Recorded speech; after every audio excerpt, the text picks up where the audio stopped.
afternoon and welcome my channel My Life My Dreams and Smile Always। আমি হলাম সুস্মিতা। আজকে একটা নতুন এপিসোড শুরু করছি আজকে দুপুর থেকে। চলুন শুরু করা যাক এই নতুন এপিসোডটাকে এখান থেকে। আমাদের তো এক্সাম স্টার্ট হয়ে গেছে, সেটা আপনাদের সঙ্গে শেয়ারই করেছি যেদিন স্টার্ট হয়েছে এক্সাম। তো এক্সামের সময় কী হয়, আমাদের লাইফস্টাইলটা একটু চেঞ্জ হয়ে যায়। অন্য সময় যে লাইফস্টাইল থাকে তো সেরকম থাকে না, কারণ এক্সামের অ্যাকর্ডিংলি আমাদের চলতে হয়। খাওয়া দাওয়া রুটিন রান্নাবান্না সব কিছুই সেরকমই হয়ে যায়, কারণ শরীরটাকে সুস্থ রাখতে হবে। তখন একটা মেন্টাল প্রেশার থাকে, পড়ার প্রেশার থাকে, ঘুম কম হয়, সব কিছু মিলিয়ে ঝুলিয়ে।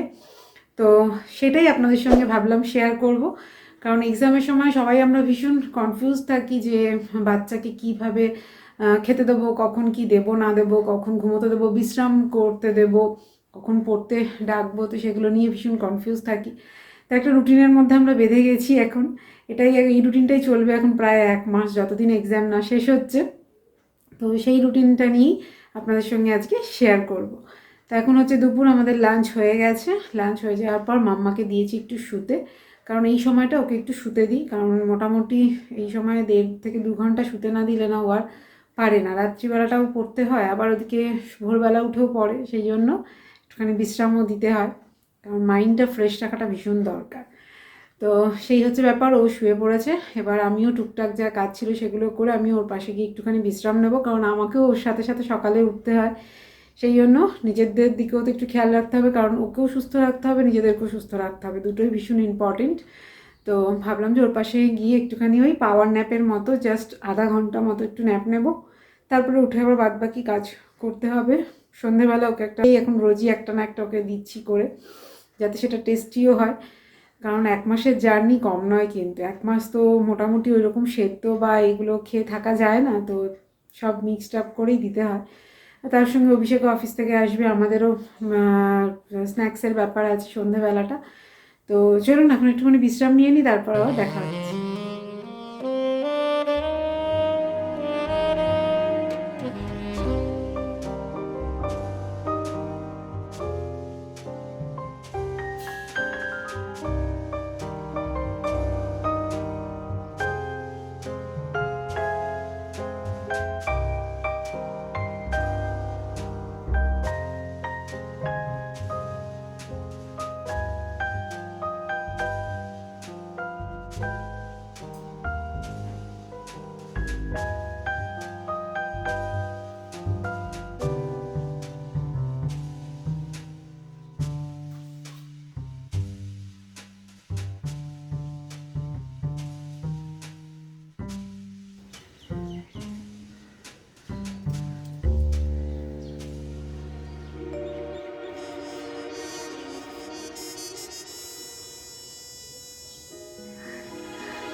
এখন ঘড়িতে কিন্তু টাইম হয়ে গেছে সন্ধে 6:10। অভিষেক একটু পরেই চলে আসবে, আর মাম্মাও ঘুম থেকে উঠে ফ্রেশ হয়ে একটু ফ্রুটস খেয়ে পড়তে বসে গেছে। আর বাইরে হয়ে গেছে এখন অন্ধকার। আজকের ওয়েদারটা ভীষণ বাজে ছিল, সারাদিন বারবার করেই মেঘ করছিল, আর সামান্য একটু করে রোদ উঠছিল, মনে হচ্ছিল নেই মনে হয় বৃষ্টি হবে। বৃষ্টি তো হলোই না, কিন্তু মেঘলা হয়ে থাকলো। তো জামা কাপড় হাফ তুলেছি, হাফ এখনও মেলা রয়েছে।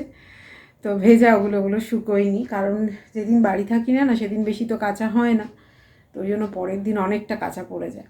আর এখন যাব টিফিন বানাতে, মাম্মাকে দেব হচ্ছে স্যান্ডউইচ আর দুধ, আর আমাদের জন্য বানাবো চিড়ে ভাজা, চানাচুর মুড়ি দিয়ে একটু মাখা, পেঁয়াজ টেয়াজ ধনেপাতা দিয়ে খুব ভালো লাগে খেতে, সঙ্গে চা। আর মাম্মাকে আমি একটা নতুন ব্রেড খাওয়াচ্ছি।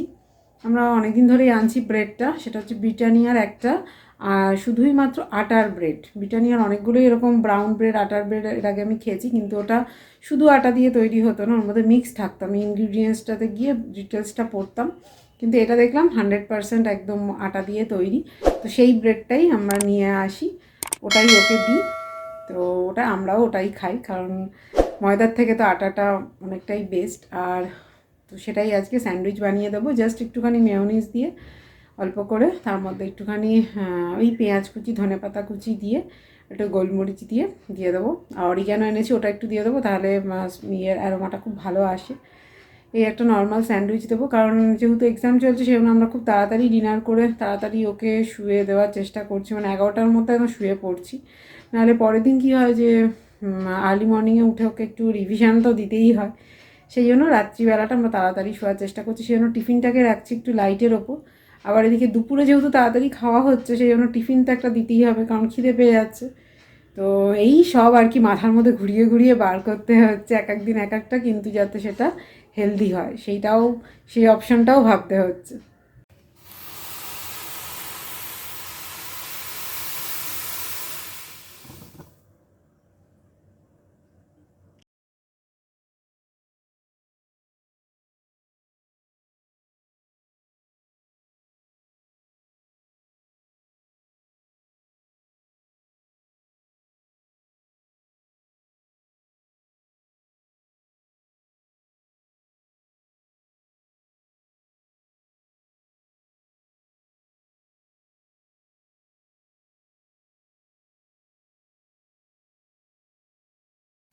স্যান্ডউইচের জন্য স্যালাড কিন্তু একদম রেডি।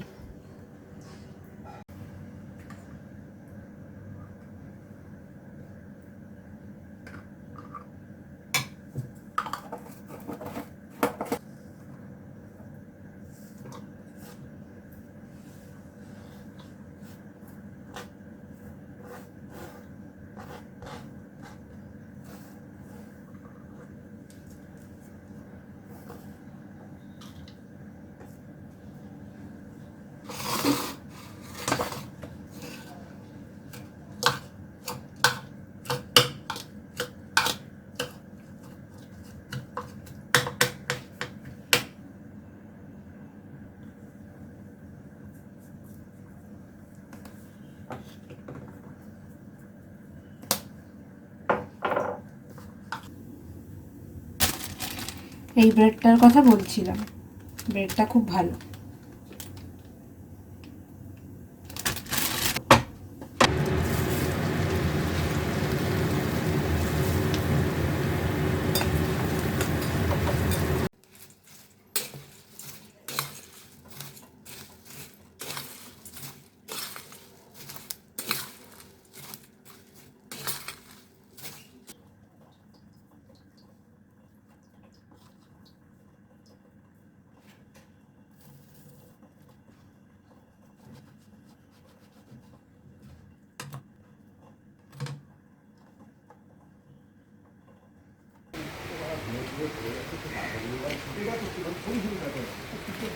এখন সন্ধেবেলা নেমে পড়েছে বৃষ্টি, সারাদিন মেঘ রোদ হালকা হালকা করে এখন নেমেছে বৃষ্টি। এখন ঘড়িতে টাইম হয়ে গেছে 11টা। তো সন্ধেবেলা টিফিন খাওয়ার পরে মাম্মা তো যথারীতি পড়তে বসেছিল, তাই হঠাৎ করে বৃষ্টি নামলো, আর বৃষ্টির পরেই হয়ে গেল আমাদের এখানে লোডশেডিং। না, নর্মালি সল্টলেকে লোডশেডিং হয়ই না বলতে গেলে, গরমকালে হয়তো খুব কমই হয়, এমনিতে অন্য সময় কিন্তু হয়ই না, কিন্তু ওই যখন যেটার প্রয়োজন নেই তখন সেটাই হয়। তো লোডশেডিংটার এখন প্রয়োজন ছিল না, কিন্তু সেই যথারীতি লোডশেডিং হয়ে গেল, আধা ঘন্টা প্রায় ছিল না কারেন্ট। তো তারপর কারেন্ট এলো, তারপরে ডিনার করে তখন হয়ে গেছে, ডিনার কমপ্লিট। ডিনার একদম সিম্পল রেখেছিলাম, রুটি আর সবজি। তো এখন মাম্মা ফ্রেশ হয়ে একটু পড়ছে, একটু পরেই শুয়ে পড়বে, তা আমিও শুয়ে পড়বো। আর কালকে আছে এক্সাম, যেহেতু একদিন গ্যাপে এক্সামটা হচ্ছে, আজকে ছিল না, কালকে এক্সাম রয়েছে। তো চলুন দেখা হচ্ছে সকালবেলা। এখন ঘড়িতে টাইম হয়ে গেছে সকাল 6:35, আর বাইরের ওয়েদারটা দেখুন, কে বলবে যে সকাল 6:30টার বেশি বাজে, এখন ওরকম অন্ধকার, আকাশ ভর্তি মেঘ।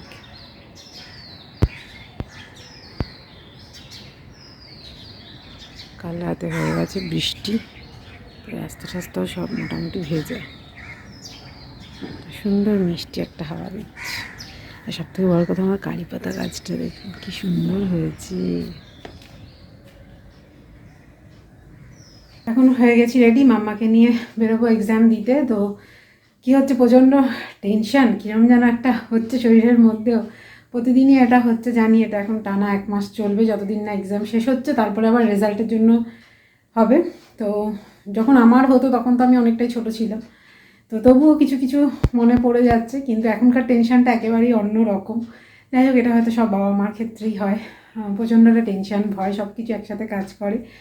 যাই হোক, এগুলোকে নিয়েই এগিয়ে চলতে হবে সামনের দিকে। রেডি হয়ে গেছি এক্সাম দিতে যাওয়ার জন্য। আর ঘড়িতে ওই যে টাইম হয়ে গেছে 10:45। তো 10:15-তে স্কুলে বলেছে আজকে থেকে ঢুকতে, সেই জন্য এখন জাস্ট রেডি হয়ে গেছি, বেরিয়ে যাব।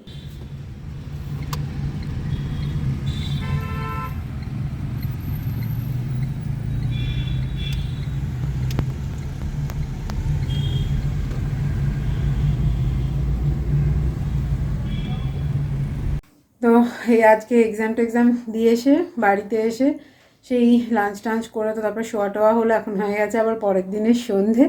তো আপনাদের সঙ্গে যতটা পারলাম এক্সামের সময় কি রুটিনে আমরা চলি সেই রুটিনটা শেয়ার করার চেষ্টা করলাম। কেমন লাগলো নিচে কমেন্ট সেকশনে জানাতে কিন্তু একদম ভুলবেন না। আর আবারও বলছি, আপনাদের আশীর্বাদ আমাদের একান্তভাবেই এখন কাম্য। আশা করব আপনারা নিশ্চয়ই সবাই আশীর্বাদ করবেন ও যাতে খুব ভালো এক্সাম দিয়ে ওর সামনের পথগুলোকে আরও ইজি করে তুলতে পারে এবং আমরা থাকতে যেন সাপোর্ট সিস্টেম হয়ে ওর পাশে থাকতে পারি সারা জীবন। তো এই বলে এই ভিডিওটাকে এখানেই শেষ করছি। যখন দেখা হচ্ছে নতুন একটা এপিসোডের সাথে নতুন একটা দিনে, ততক্ষণের জন্য বাই বাই, গুড নাইট।